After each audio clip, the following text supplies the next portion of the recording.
Bonjour à tous, avec l'aide de Dieu, nous allons étudier une sikha du Rabbi Likutei Sichot, volume 19, la première sikha de Elul. Dans cette sikha, en plus du fait que le Rabbi va nous expliquer l'importance et la particularité du mois de Elul, mais en plus, nous allons voir la précision des paroles de Rabbi de Chabad, pas seulement dans ce qu'ils sont en train de parler, que tout est précis, mais aussi au moment où ils sont en train de dire des choses, que tout est extrêmement précis. Dans une des sikhot du rabbi précédent, Rabbi Yosef Yitzhak, lorsqu'il a parlé à la fête de Pessah, de manière plus précise, c'est en Tavresh Tzadik Dalet, en 1934, il décrit comment se passait Shabbat Mevachim Elul, le Shabbat qui est avant Rosh Chodesh Elul, le Shabbat qui bénit le mois de Elul, dans la ville de Lubavitch, la ville dans laquelle les rabbis de Chabad ont œuvré, ont vécu. Pendant très longtemps, c'était la capitale des rabbis de Chabad, depuis le Admour Haim Tzaï, le deuxième rabbi de Chabad, jusqu'au Rabbi Rachab, Rabbi Shalom Dover, le cinquième rabbi de Chabad, le père du Rabbi Rayatz, pendant une centaine d'années. Donc Lubavitch, c'est là-bas, donc c'était la capitale du mouvement Chabad. Et le rabbi précédent décrit comme cela.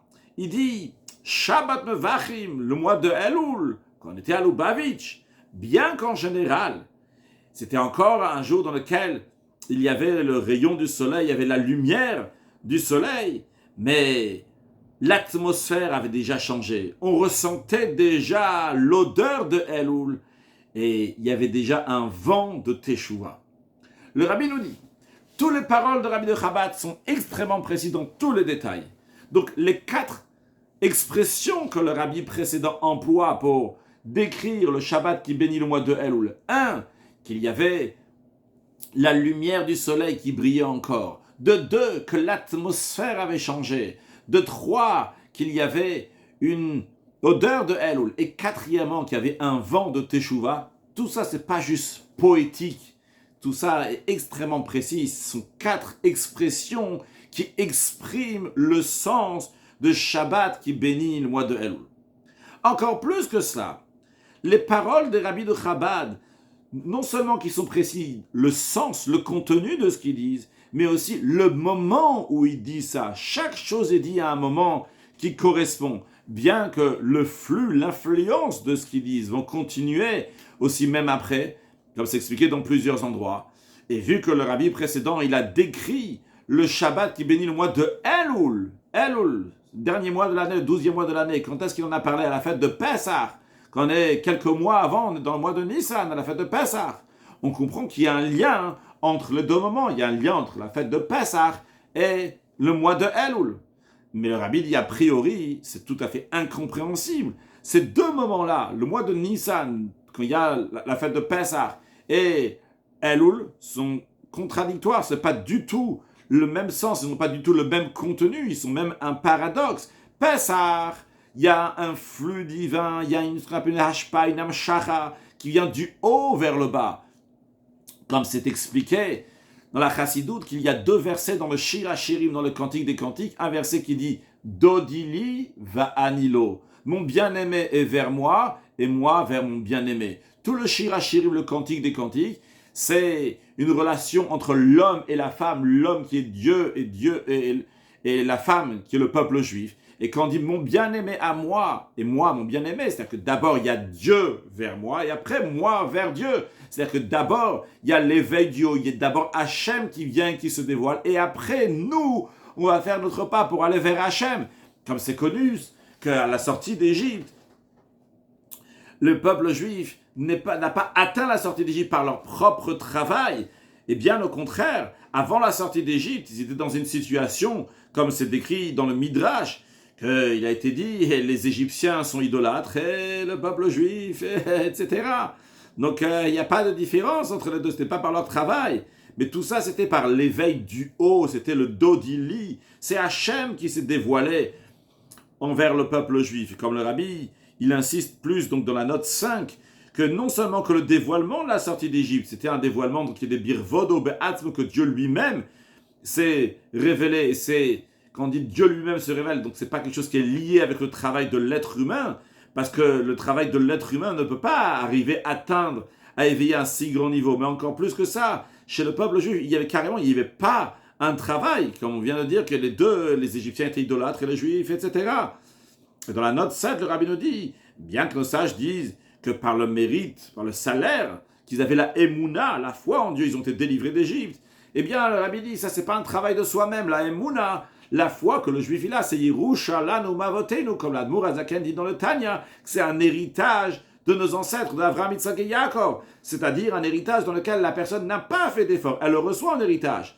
Et même le fait que le peuple juif s'est circoncis et a fait le sacrifice de Pessah, de manière plus précise qu'on appelle le Dam Mila, le Dam Pessah, le sang de la circoncision, le sang de Pessah, donc qui a priori veut dire que le peuple juif, ils ont oui à mériter, grâce à ça, ils ont été délivrés. Le rabbi dit que même ça, en vérité, c'est juste une émouna, c'est la foi en Dieu, qui s'est exprimée dans quelque chose de concret, qui s'est exprimée dans la circoncision et dans le sacrifice de Pessah. Donc ça, c'est l'idée du mois de Nissan, c'est l'idée de Pessah, ce qui n'est pas le cas quand on parle de Tchouva. Tchouva, donc, qui est l'éveil du bas. Et Tchouva, c'est l'idée du mois de Elul, c'est le point central du mois de Elul. C'est un travail qui vient du bas vers le haut. C'est pas quelque chose qui vient du haut. C'est toi qui t'éveilles à aller vers Akadosh Baruch Hu. Donc, à la sortie d'Égypte, là-bas, il y avait un éveil du haut qui a amené un éveil du bas chez les Juifs.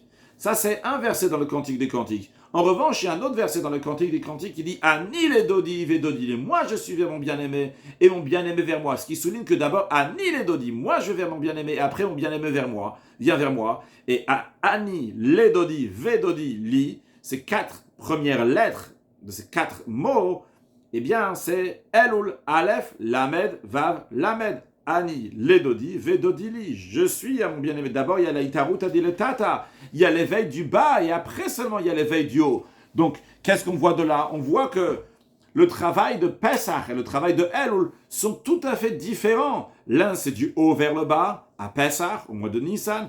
En revanche, le mois de Elul, c'est la Teshuvah, c'est du bas vers le haut. Ani, Ledodi, Vedodili. Alors, le rabbi demande, comment ça se fait que le rabbi précédent décrit, au moment de la fête de Pessah, il est en train de décrire le Shabbat Mevach et le Shabbat qui bénit le mois de Elul, a priori, c'est deux choses qui sont complètement différentes et qui ne collent pas ensemble.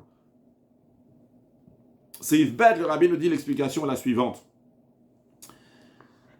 Il y a un verset dans Iyov qui dit « Mihik dimani va shalem ». Plusieurs explications à ce verset. L'idée dans le rabbi qui ramène l'explication ici, c'est quoi? C'est qui m'a devancé, je lui rembourserai. Dans le sens, qui a pu devancer Dieu? Nos sages expliquent, il n'y a personne qui peut devancer Dieu. Si tu peux faire une mezouza chez toi à la maison, c'est parce que Dieu il t'a donné une maison. Chaque mitzvah que tu peux faire, c'est parce que Dieu t'a déjà donné quelque chose. Tu peux mettre des tzitzit sur les 4 coins de ton vêtement, parce que Dieu t'a donné un vêtement. Donc il n'y a personne qui hikdiman, il n'y a personne qui a devancé Hachem. C'est-à-dire que tout ce que le juif y fait, c'est grâce à Dieu. Dieu lui a donné la possibilité de faire. Ça ne veut pas être par toi-même. C'est-à-dire que même lorsque quelqu'un fait un travail personnel, mais comment il a pu faire ce travail personnel? C'est parce que Dieu l'a aidé à faire ce travail-là. Donc tous les niveaux à quels le juif peut arriver par son travail, c'est parce que Dieu lui a donné des forces. Uniquement après qu'il y a eu ce qu'on appelle Itaruta di Leila, l'éveil du haut, à ce moment-là, le juif, il veut faire Itaruta diletata, l'éveil du bas à son propre travail. Et comme le rabbi souligne dans la note 10, qu'ici, on ne parle pas juste que pour que Dieu il nous aide, qu'on va surmonter le Yetzerara, qu'on va surmonter le mauvais penchant, comme la Gemara dit, qu'il est mal à Kadosh Baruch Hu, que si Dieu il n'aide pas, on ne va pas pouvoir surmonter le Yetzerara, le mauvais penchant. Le rabbi dit, c'est même pas ça. C'est littéralement, comme on retrouve donc le contexte dans lequel nos sages ils expliquent ce verset Mihik Dimani Vachalem dans les exemples que nous avons donnés, que il y a besoin de l'aide à Kadosh Baruch Hu, tout simplement pour faire la mitzvah. C'est-à-dire que pour chaque chose qu'un juif fait, il y a besoin d'un aide qui vient d'en haut. Et cette idée-là, on la retrouve aussi dans le mois de Elul. Le Admour Azaken arrive à une conclusion dans l'Ikouté Torah que le mois de Elul se dévoile les 13 attributs de miséricorde. Et comme l'exemple qu'il donne, sous quelle forme ces 13 attributs de miséricorde se dévoilent dans le mois de Elul? Comme un roi qui va dans le champ. Que lorsque le roi se trouve dans le champ, tout le monde a la possibilité, tout celui qui est intéressé, il sort de ce qu'il est en train de faire et il va accueillir le roi qui se trouve à proximité dans le champ. Qu'est-ce qu'on voit ici? On est en train de parler du mois de Elul. C'est quoi le mois de Elul? Le mois de Elul, c'est du bas vers le haut, c'est le travail de Teshuvah, c'est le juif qui se rapproche d'Hachem. Mais pourtant, pour que le juif va pouvoir se rapprocher d'Hachem, pour que le juif va pouvoir faire ses efforts, c'est nécessaire le dévoilement des 13 attributs de miséricorde. Il faut qu'il y ait un etinat de shoot, un corps, une force qui est donnée mal, qui est donnée d'en haut. C'est très attribué de miséricorde. Le roi qui est dans mon champ donne la possibilité aux Juifs, il dit, le roi il est juste là, il est à côté, ok, je vais faire un effort. En vrai, c'est le Juif qui va faire l'effort. Mais pourquoi, de quelle force le Juif va faire cet effort-là? C'est parce que le roi il est dans le champ. C'est l'idée générale qu'à chaque fois que lorsque un Juif fait quelque chose, c'est parce que Dieu lui a tendu une perche, Dieu lui a donné les possibilités, et après seulement, il peut faire la mitzvah. Même quand on parle de Ani et Dodi, moi je vais voir mon bien-aimé, que le Juif, il fait son travail, mais d'abord, avant cela, il y a ce que Hachem il donne. Donc l'idée que le Rabbi nous a dit, c'est que quel que soit le travail, même lorsqu'il dit Ani et Dodi, que moi je vais vers mon bien-aimé, c'est-à-dire qu'il y a Itarut Adil Tata, ce qu'on appelle l'éveil du bas, mais quand même, avant cela, il y a une Itarut Adil Leila, l'éveil du haut. Et comme le Rabbi insiste dans la note 13, bien que dans le mois de El où on sonne le chauffard, et sonner le chauffard, c'est Itarut Adil Leila, c'est l'éveil du haut, car, comme le verset dit, Aïmitaka Shofar Bahir, est-ce qu'on va sonner le chauffard dans la ville, les gens ne vont pas se secouer? Donc, a priori, ici, il y a une Itarut Adil Leila, il y a un éveil d'en haut, Yitaka, on sonne le chauffard. Le Rabbi dit l'explication de Yitaka, que le chauffard va être sonné, c'est-à-dire le chauffard vient d'en haut. C'est pas que nous on va sonner le chauffard, c'est le chauffard vient d'en haut. Et uniquement lorsqu'il y a cette kia-là qui vient d'en haut, seulement que la kia qui vient d'en haut, ce chauffard qui vient d'en haut, c'est par le fait que nous on sonne le chauffard dans le mois de Elul. Donc ce Rabbi veut dire, vrai, le chauffard de Elul, on est en train de secouer, on aurait pu penser Yitaka, c'est nous en train de sonner. Le Rabbi dit non, ce chauffard-là, c'est un chauffard qui vient d'en haut. C'est vrai que c'est nous qu'on sonne, mais c'est aussi Tarut Adilei, là, c'est l'éveil du haut. Et d'ailleurs, le Rabbi rajoute de l'écouter d'Ibourim, donc du Rabbi précédent, que le premier son de chauffard de Chodesh Elul, c'est, on est en train d'informer ici le peuple juif qu'on est en train d'ouvrir les portes de miséricorde du mois de Elul. Et le fait d'ouvrir Shari Rachamim, c'est pas de miséricorde, le Rabbi insiste encore une fois, c'est un Shachamil Mala, c'est d'en haut. C'est-à-dire que le fait que le roi il est dans le champ, c'est une Itarut Adileila, c'est une sorte d'Itarut Adileila, c'est l'éveil du haut qui va pousser le juif à faire son Anil et Dodi. Le fait qu'on sonne le chauffard, c'est que Hachem sonne le chauffard, c'est que Hachem ouvre les portes de miséricorde. Nous on sonne le chauffard, on amène cette Itarut Adileila. Mais il y a d'abord Itarut Adileila qui vient, et après seulement le juif peut faire son Anil et Dodi. Et le Rabbi dit, de cela on comprend que la Itarut Adil qui vient après la Itarut Adil Tata. C'est-à-dire, expliquons, il y a un éveil du haut. Quoi qu'il arrive, quand un juif il va faire l'éveil du bas, son propre pas, d'abord il y a eu l'éveil du haut. Il y a d'abord Hachem qui lui a donné la force pour faire. Dieu qui lui a donné donc les moyens pour faire. Après, le juif il va faire. Après cela, il y a encore un nouveau Itarut Adil, l'éveil du haut. Cette Itarut Adil, l'éveil du haut qui vient après, est beaucoup plus haute et aucune commune mesure avec le premier Itarut Adil, l'éveil du haut qu'il y avait au début. Alors, Rabbi nous dit que l'éveil du haut qui vient après le travail de Itarut Adil Tata, après le travail de l'éveil du bas, eh bien, est beaucoup plus haut que la Itarut Adil l'éveil du haut qui est venu en tant que préparation au travail du juif. Pourquoi? Parce que cette Itarut Adil cet éveil du haut qui est venu en tant que Chesed Chinam, c'était gratuitement, dans le sens que le juif n'avait pas fait d'effort pour ça. Alors une telle Itarut Adil vient d'un niveau qu'on appelle Chitzon Yutor, qui veut dire la partie extérieure de la lumière, une partie superficielle de la lumière divine seulement. Il n'y a pas eu un travail intérieur ici du juif qui a travaillé pour réceptionner et intégrer cette grande lumière divine. Donc c'est quelle lumière divine que le juif reçoit, avec quoi il est connecté dans la première Itarut Adil uniquement avec une lumière divine qui est extérieure, superficielle. En revanche, la Itarut Adil l'éveil du haut qui vient suite au travail du juif, à travers le travail du juif, ce qu'on appelle le Maseyader Atirsov, qu'un être humain il a un désir d'avoir une conséquence de ses propres actions, de l'œuvre de ses mains, c'est ça ce qu'il désire. Eh bien, ce Itarut Adil qui vient après, elle vient de Pnimiutar, de la partie intérieure de la lumière. Mais quand même, le Rabbi nous dit, on comprend que la Itarut Adil Tata, cet éveil du bas qui va éveiller, qui va amener l'éveil du haut, elle vient de la première Itarut Adil Eila qui est avant. C'est-à-dire que cette Itarut Adil Tata, cet éveil du bas, l'effort du juif, c'est extraordinaire. C'est ça qui va amener la deuxième Itarut Adil Eila, l'éveil du haut qui est très très haut, de Pnimiutor, de la partie intérieure de la lumière. Mais c'est grâce à quoi? C'est grâce à première Itaruta de Leila. Donc en autre mot, ce que le rabbi nous dit, c'est qu'il y a un lien ici entre la première Itaruta de Leila et la deuxième Itaruta de Leila. C'est que les deux éveils du haut, quand on arrive au deuxième, c'est grâce au premier Itaruta de Leila. C'est-à-dire que le deuxième Itaruta de Leila, le deuxième éveil du haut, ne vient pas seulement grâce au travail de l'être humain, il vient aussi grâce à ce qui a fait, qui a poussé le travail de l'être humain, qui est la Itaruta de Leila, l'éveil du haut. Et dans la note 14, le rabbi nous dit que dans la Itaruta de Leila, l'éveil du haut qui vient après l'éveil du bas, il y a deux niveaux. Il y a un premier niveau qui s'éveille donc par l'éveil du bas. Et dans ça même, donc il y a une supériorité dans la Itaruta de Leila par rapport à la Itaruta de Leila qu'il y avait avant. C'est-à-dire cette deuxième Itaruta de Leila, elle est encore plus particulière de la Itaruta de Leila qu'il y avait avant l'éveil du bas. Pourquoi? Parce que c'est pnimi, c'est de manière intérieure, comme nous l'avons dit dans la Sikha,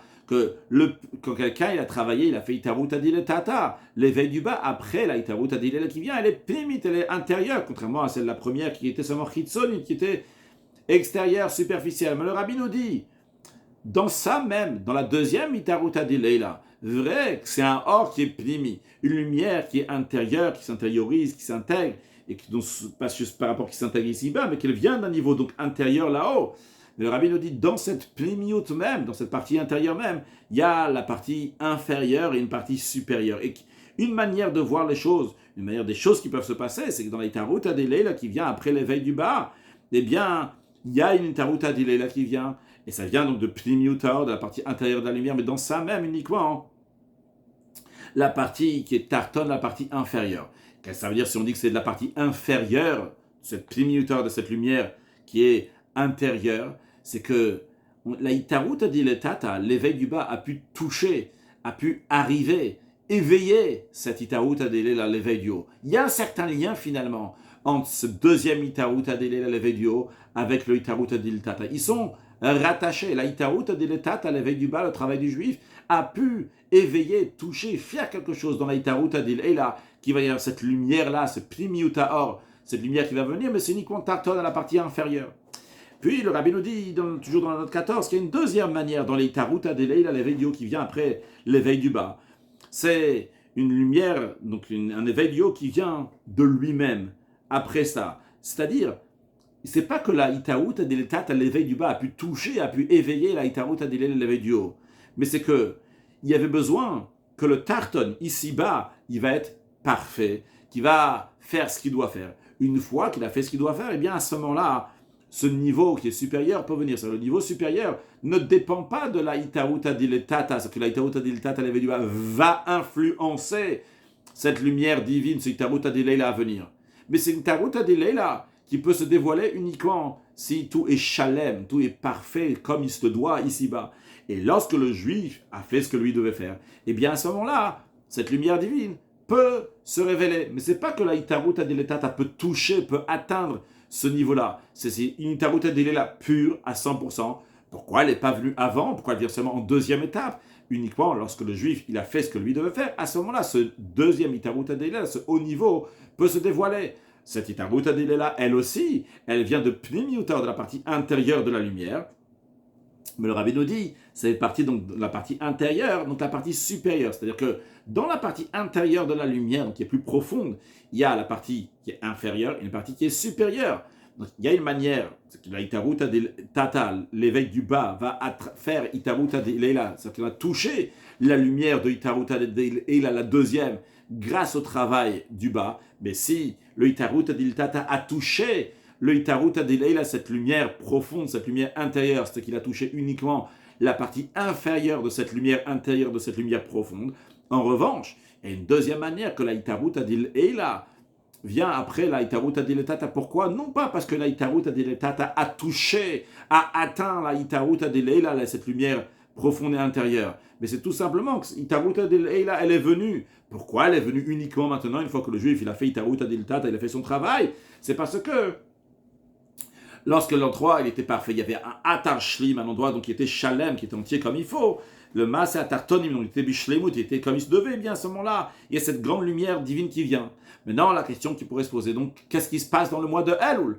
Dans le mois de Elul, lorsqu'il y a le travail de Teshuvah, suite au travail de Teshuvah des Juifs, suite au Ani les Dodi, à moi, l'être humain, le Juif qui va vers mon bien-aimé, vers Akadosh Baruch Hu, donc il fait Itarut Adeltata, suite à cela, c'est quel niveau, qu'est-ce qui se passe?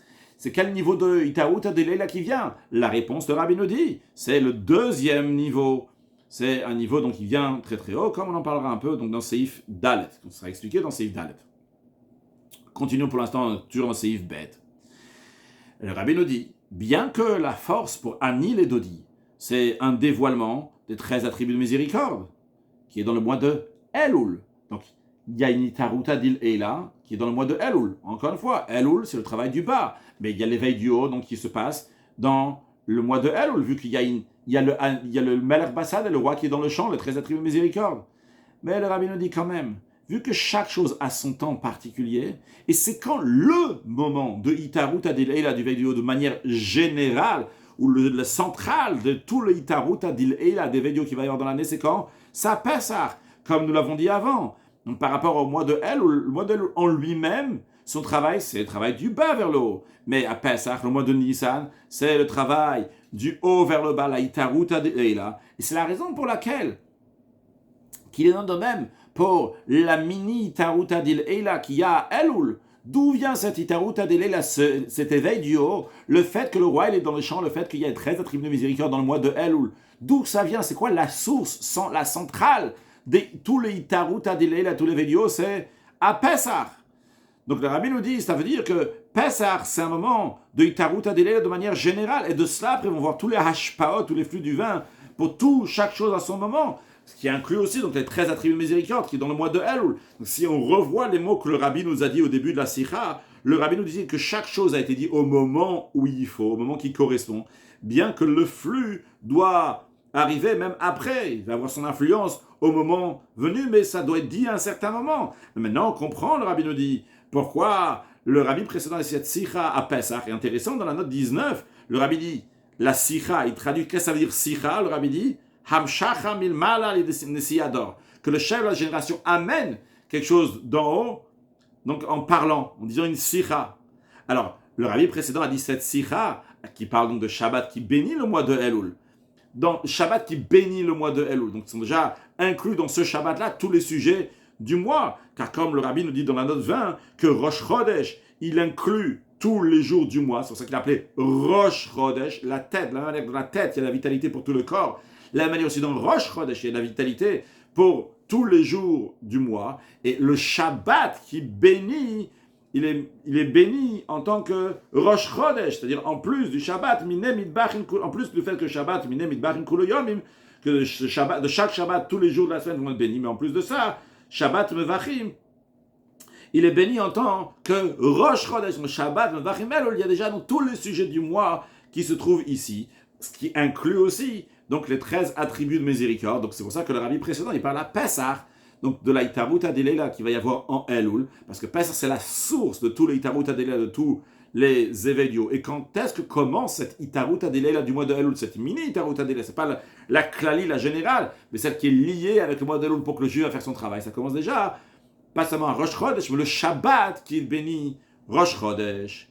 Seif Gimel, d'après ça, le rabbi nous dit, après avoir compris pourquoi le rabbi précédent, il a parlé cette sikha à Pessah, alors que c'était pour le mois de Elul. Le Pessah, c'est du haut vers le bas, et Elul, c'est du bas vers le haut. On a compris que même pour le travail de Elul, il y a besoin d'une force qui vient du haut. Migdimaniva Shalem, d'abord le Itaruta d'Il Eila. D'après ça, le rabbi va expliquer les 4 expressions que le rabbi précédent emploie en ce qui concerne le Shabbat qui bénit le mois de Elul. De manière générale, il faut partager ces 4 expressions en 2 parties. La première partie qui va inclure une expression et la deuxième partie qui va inclure 3 expressions. La première partie qui inclut l'expression de la clarté, de la lumière du soleil. Comme il dit, bien qu'en général, il y avait encore la clarté du soleil. Et comme le rabbi dit dans la note 21, la précision que nord, il y avait encore cette clarté du soleil. Parce qu'on a compris que cette clarté du soleil représente quelque chose qui vient du haut vers le bas. Shemesh Shavai, comme on va le dire dans quelques instants, donc quelque chose qui vient du haut vers le bas. Et ça commence dans le mois de Nissan. Et ça continue donc dans les 6 mois qui suivent. Après, on aura Tishri qui est essentiellement du bas vers le haut. Tav, Shin, Resh, etc. On commence la dernière lettre de l'alphabet, on remonte, c'est la Avodat Tshuva qui continue, qui commence à voir Elul Tishri, dans le mois de Tishri. Mais le mois de Nissan, ça continue, il y a encore ici donc le travail du mois de la période d'été. Parce que les périodes d'été, les mois d'été, c'est Amshach Hamilmala, c'est du haut, ça commence au mois de Nissan. Et le rabbi précédent dit, Nord, il y avait encore cette lumière du soleil. Quand il y a encore cette lumière du soleil, c'est pas juste qu'il faisait beau ce jour-là, il y avait le soleil, qu'il y en a encore au printemps, qu'il y en a encore en été. C'est qu'il y a encore la lumière spirituelle, comme on va l'expliquer dans quelques instants. Donc qui est liée avec la lumière du soleil, qui est du haut vers le bas. Donc ça, c'est un point d'un côté. D'un autre côté, donc, ce qu'il y a avec le travail du bas, c'est trois autres expressions. Le changement d'atmosphère, l'odeur de Elul et le vent de Teshuvah. Voyons d'abord la première expression. Pourquoi elle exprime la Itarut Adil et l'éveil du haut? Le rabbi nous dit parce que la lumière du soleil descend d'en haut. Dans le sens profond, quand on parle de lumière du soleil, on parle de Shemesh Havaye. Le soleil qui est Havaye, qui exprime le Havaye, le Yud Kevavke, et qui éclaire dans le mois de Elul. Pourquoi il éclaire dans le mois de Elul? En tant qu'un détail de ce qui a commencé dans le mois de Nissan. C'est une Itarut Adil et la générale qui a dans le mois de Nissan. Mais après, il y a ce soleil-là qui continue dans le mois de Elul pour le travail du mois de Elul. Et après, nous avons les trois autres expressions qui expriment l'éveil du bas, qui vient en conséquence de ce soleil de Shemesh Havaye, qui vient en conséquence de la Itarut Adil. C'est Dalet. Quels sont c'est ce qui se passe donc du bas? Qu'est-ce qui se passe donc en conséquence de ce Shemesh Havaye? Alors le rabbi explique la troisième et quatrième expression, l'odeur de Elul et le vent de Teshuvah. On reviendra après, dans la suite, sur l'air, l'atmosphère donc qui changeait. En ce qui concerne donc l'éveil du bas, le rabbi précédent dit 2 points. Premièrement, donc on ressent l'odeur de Elul et deuxièmement, il y a déjà un vent de Teshuvah. Quel est le rapport entre l'odeur et le vent avec le mois de Elul et Teshuvah? Le rabbi nous dit, l'essentiel de la Teshuvah, c'est comme le verset dit, Veha ruach tashuva el Elokim ashenetana. Littéralement, ruach veut dire le vent, mais ici dans le sens, c'est l'esprit va repartir vers Dieu qu'il a donné. C'est-à-dire que, dans le sens profond des choses, ce que Teshuvah, c'est l'achouv, repartir vers Hachem. C'est-à-dire s'élever à un niveau. Jusqu'à quel niveau on doit s'élever? Au niveau de Ruach. Comme c'est expliqué dans la Chassidoute, que c'est encore plus haut que le niveau de Or. Il y a un niveau qui s'appelle Or, qui est la lumière, et il y a un niveau qui s'appelle Ruach. Eh bien, la Teshuvah doit aller au niveau de Ruach. Dans le contexte, en tous les cas ici, Ruach, c'est encore plus haut que Or. Le vent, l'esprit, ce niveau-là qui s'appelle Ruach, est encore plus haut que la lumière.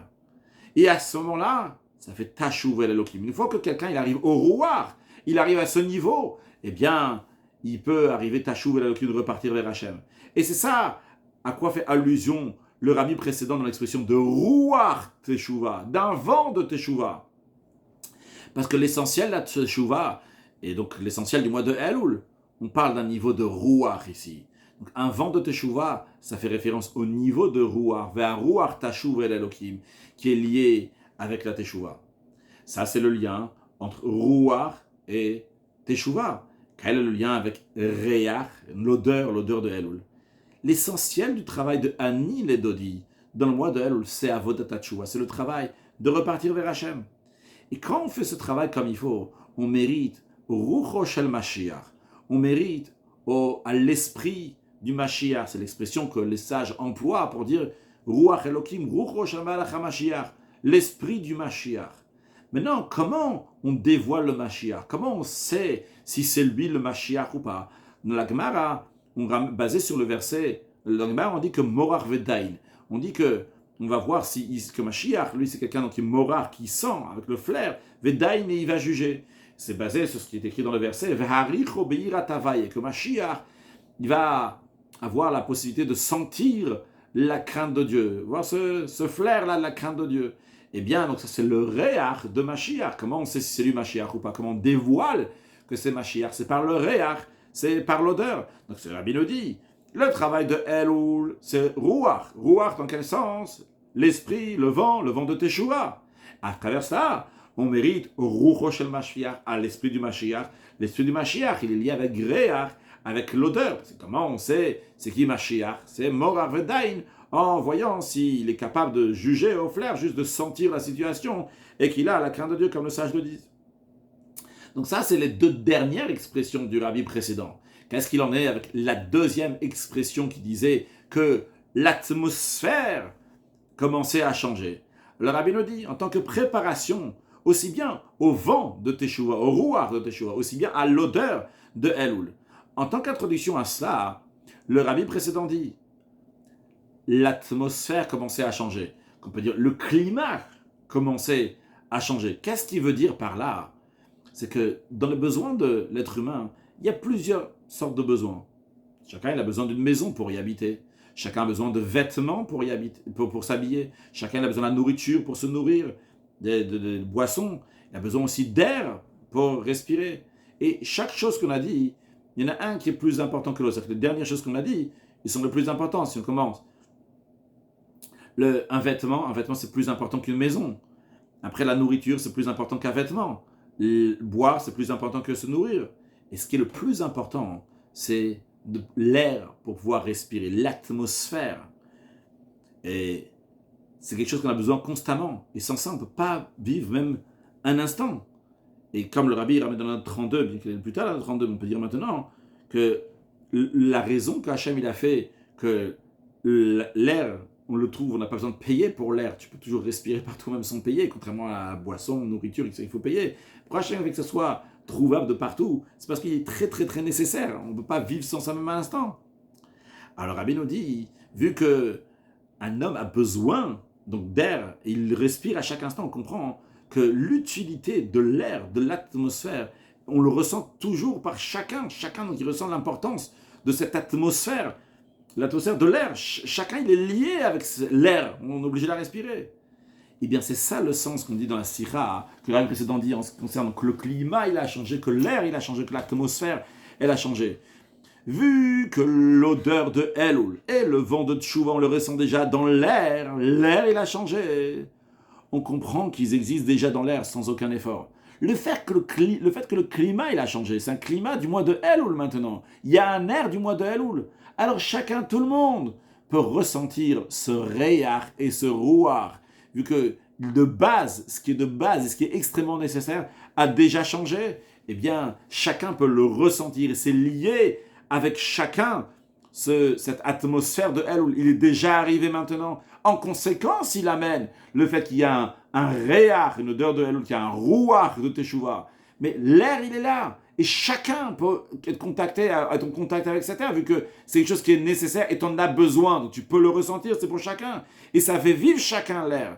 Comme il est dit, Kol ha-neshama tehalelka haleluka, que chaque neshama, chaque âme va louer Hachem. Nos sages expliquent le mot neshama, pas seulement dans le sens d'âme, mais Kol neshima, c'est dans chaque respiration, on ressent l'air. Eh bien, dans chaque respiration du mois de Elul, on ressent l'air de Elul, l'atmosphère de Elul, qui nous pousse à réaliser qu'il y a une odeur de Elul ici, et qui nous pousse à réaliser qu'il y a un rouar, un vent de Teshuvah qui est ici. Et je dis on pousse, mais en vérité, peut-être il n'y a pas de quoi pousser ici. On le respire, c'est dans l'air. Quand on le respire, maintenant, à nous de le concrétiser, de l'exprimer par l'odeur de Elul, par le vent, l'esprit de Teshuvah, se rapprocher encore plus d'Akadosh Baruch Hu pendant le mois de Elul, rapprocher encore d'autres juifs d'Akadosh Baruch Hu pendant le mois de Elul, et que Dieu fasse que très prochainement, nous allons entendre